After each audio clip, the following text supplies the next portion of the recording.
ನಮ್ಮ ದೇಶದಲ್ಲಿ ಉತ್ಪಾದನೆ ಮಾಡಿದ ಸರಕುಗಳನ್ನ ಬೇರೆ ದೇಶಕ್ಕೆ ರಫ್ತು ಮಾಡುವುದು ಹಾಗೂ ಬೇರೆ ದೇಶದ ವಸ್ತುಗಳನ್ನ ನಮ್ಮ ದೇಶಕ್ಕೆ ಆಮದು ಮಾಡಿಕೊಳ್ಳುವುದು ಉದ್ಯಮವಾಗಿದ್ದು, ಬೇರೆ ದೇಶದಿಂದ ಸರಕುಗಳನ್ನ ಆಮದು ಮಾಡಿಕೊಳ್ಳುವುದನ್ನ ಕಡಿಮೆ ಮಾಡಿ ಉತ್ಪಾದನೆಯನ್ನ ಹೆಚ್ಚು ಮಾಡಬೇಕೆಂದು ವಿಶ್ವೇಶ್ವರಯ್ಯ ವ್ಯಾಪಾರ ಉತ್ತೇಜನ ಕೇಂದ್ರದ ಜಂಟಿ ನಿರ್ದೇಶಕರಾದ ಸಿಎಸ್ ಬಾಬು ನಾಗೇಶ್ ಅವರು ಹೇಳಿದ್ದಾರೆ.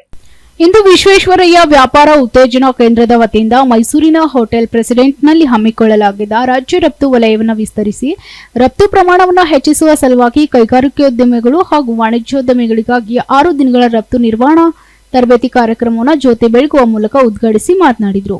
ಒಬ್ಬ ಉತ್ತಮ ರಫ್ತುಗಾರರಾಗಬೇಕಾದ್ರೆ ಮೊದಲು ಮಾರುಕಟ್ಟೆಯ ಬಗ್ಗೆ ಅಧ್ಯಯನ ಮಾಡುವುದು ಬಹಳ ಮುಖ್ಯ. ನಾವು ಮಾರುಕಟ್ಟೆ ಅಧ್ಯಯನ ಮಾಡಿದಾಗ ನಮಗೆ ತಿಳುವಳಿಕೆ ಬರುತ್ತದೆ. ಇಂದಿನ ವಾತಾವರಣದಲ್ಲಿ ಯಾವುದೇ ಹೆಚ್ಚು ಬೇಡಿಕೆ ಇದೆ ಎಂಬುದನ್ನು ತಿಳಿದುಕೊಂಡು ಸರಕುಗಳನ್ನ ಉತ್ಪಾದನೆ ಮಾಡುವುದು ಉತ್ತಮವಾಗಿದೆ ಅಂತ ಹೇಳಿದ್ದಾರೆ. ಭಾರತದ ರಫ್ತಿನ ಸೇವೆಯಲ್ಲಿ ಕರ್ನಾಟಕ 41% ಸೇವೆಯನ್ನು ಒದಗಿಸ್ತಾ ಇದ್ದು, ಕರ್ನಾಟಕ ಸರಕುಗಳನ್ನ ರಫ್ತು ಮಾಡುವಲ್ಲಿ ಮೊದಲನೇ ಸ್ಥಾನವನ್ನು ಪಡೆದುಕೊಂಡಿದೆ ಹಾಗೂ ಸರಕು ಆಮದು ಮಾಡಿಕೊಳ್ಳುವಲ್ಲಿ 4ನೇ ಸ್ಥಾನ ಪಡೆದುಕೊಂಡಿದೆ. ರಫ್ತಿನಲ್ಲಿ ಕರ್ನಾಟಕ ಮೊದಲ ಸ್ಥಾನ, ಮಹಾರಾಷ್ಟ್ರ 2ನೇ ಸ್ಥಾನ, ತಮಿಳುನಾಡು 3ನೇ ಸ್ಥಾನ, ಗುಜರಾತ್ 4ನೇ ಸ್ಥಾನ ಪಡೆದುಕೊಂಡಿದೆ.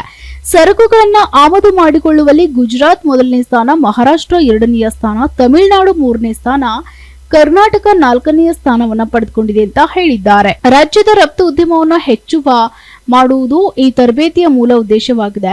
ವಿಟಿಪಿಸಿ ಸಂಸ್ಥೆ ನಮ್ಮ ರಾಜ್ಯದಲ್ಲಿ ಬಿಟ್ಟರೆ ಬೇರೆ ಎಲ್ಲೂ ರಫ್ತು ತರಬೇತಿ ಸಂಸ್ಥೆ ಇಲ್ಲ. ಆದ್ದರಿಂದ ಶಿಬಿರಾರ್ಥಿಗಳು ಈ 6 ದಿನಗಳ ರಫ್ತು ತರಬೇತಿ ಕಾರ್ಯಕ್ರಮವನ್ನು ಸದುಪಯೋಗ ಪಡೆದುಕೊಳ್ಳಿ. ರಫ್ತು ಹೆಚ್ಚು ಮಾಡಬೇಕು, ಏನ್ ಬೆಂಬಲ ಬೇಕು ಅದನ್ನ ಕೊಡ್ತೇವೆ ಅಂತ ಹೇಳಿದ್ದಾರೆ.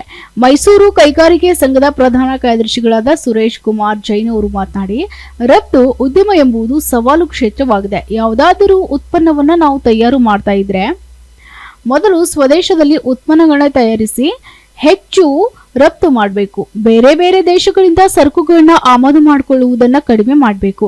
ಈ 6 ದಿನಗಳಲ್ಲಿ ಕಾಲ ನಡೆಯುವಂತಹ ತರಬೇತಿ ಕಾರ್ಯಕ್ರಮ ಸದ್ಬಳಕೆ ಮಾಡಿಕೊಂಡು ಉತ್ತಮ ರಫ್ತುದಾರರಾಗಬೇಕು ಅಂತ ಹೇಳಿದ್ದಾರೆ. ಈ ಶಿಬಿರದಲ್ಲಿ ಬೆಂಗಳೂರು, ಮೈಸೂರು, ಸಾಗರ, ಹಿನ್ಕಲ್, ಹುಣಸೂರು, ಬಾಗಲಕೋಟೆಯಿಂದ ಶಿಬಿರಾರ್ಥಿಗಳು ಆಗಮಿಸಿದ್ರು. ಜಿಲ್ಲಾ ಪಂಚಾಯತ್ ಮತ್ತು ವಿಟಿಪಿಸಿ ರಫ್ತು ಸೌಲಭ್ಯ ಕೇಂದ್ರದ ಉಪನಿರ್ದೇಶಕರಾದ ಮೇಘಲಾ ಎಲ್ಲವರು ಅತಿಥಿಗಳನ್ನ ಸ್ವಾಗತಿಸಿದ್ರು. Bureau report, SSV news, Bengaluru.